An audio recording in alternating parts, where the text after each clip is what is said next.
Assalamualaikum warahmatullahi wabarakatuh. Saya di sini akan membacakan PPT dari kelompok 9 yang berjudul Konsep Kebutuhan dalam Islam. Kebutuhan. Secara konvensional, kebutuhan atau keinginan merupakan segala sesuatu yang diperlukan manusia dalam rangka menyejahterakan hidupnya. Kebutuhan mencerminkan adanya perasaan ketidakpuasan atau kekurangan dalam diri manusia yang ingin dipuaskan. Orang membutuhkan sesuatu karena tanpa sesuatu ia merasa ada yang kurang dalam dirinya. Kebutuhan timbul karena adanya kelangkaan akan barang dan jasa. Menurut Imam Al-Ghazali, kebutuhan adalah keinginan manusia untuk mendapatkan sesuatu yang diperlukan dalam rangka mempertahankan kelangsungan hidupnya dan menjalankan fungsinya, yaitu menjalankan tugasnya sebagai hamba Allah dengan beribadah secara maksimal.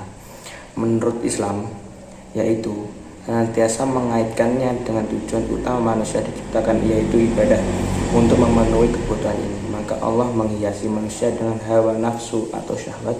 Dengan adanya hawa nafsu ini maka muncullah keinginan dalam diri manusia.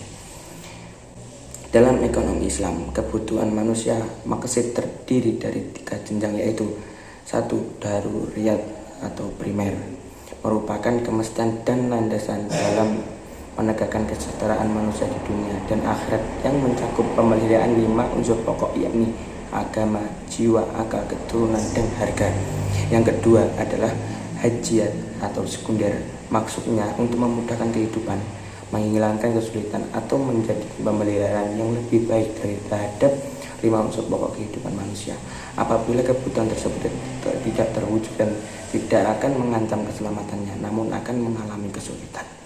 Yang ketiga, tahsiniyat atau tersier, maksudnya adalah agar manusia dapat melakukan yang terbaik untuk menyempurnakan pemeliharaan 5 unsur pokok kehidupan manusia. Ia tidak dimaksudkan untuk menghilangkan atau mengurangi berbagai kesulitan, tetapi hanya bertindak sebagai penangkap, penerang, dan penghias kehidupan manusia. B. Maslahah dan utility. Yang pertama, maslahah. Perilaku konsumen dalam Islam menekankan pada konsep dasar bahwa manusia itu cenderung untuk memilih barang dan jasa yang memberikan maslahah maksimum. Hal ini sesuai dengan rasionalitas dalam ekonomi Islam bahwa setiap pelaku ekonomi ingin meningkatkan maslahah yang diperolehnya dalam konsumsi. Yang kedua, utility.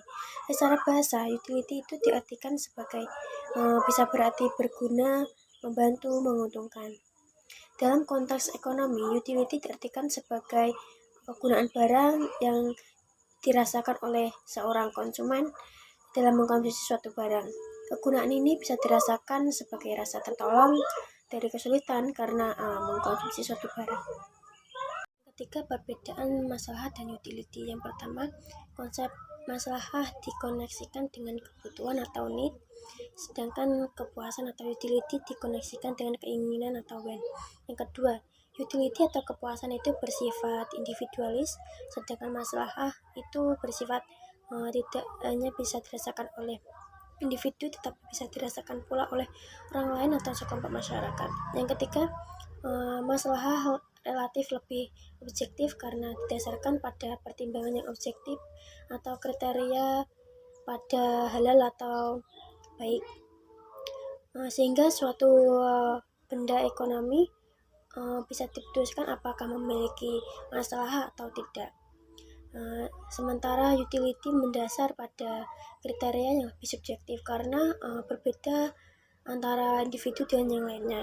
Yang keempat, jika masalah dijadikan tujuan dari seluruh pelaku ekonomi seperti konsumen, produsen, distributor, maka aktivitas semua masyarakat ekonomi baik itu konsumsi, produksi, distribusi akan mencapai tujuan yang sama, yaitu kesejahteraan.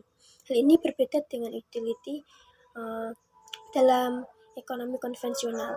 Konsumen mengukur dari kepuasan yang diperoleh konsumen dan keuntungan yang maksimal bagi produsen dan distributor, sehingga berbeda dengan tujuan yang akan dicapainya. Terakhir, dalam konteks perilaku konsumen, Utility diartikan sebagai konsep kepuasan konsumen dalam mengkonsumsi barang atau jasa. Sedangkan masalah diartikan sebagai konsep pemetaan perilaku konsumen berdasarkan asas kebutuhan dan prioritas.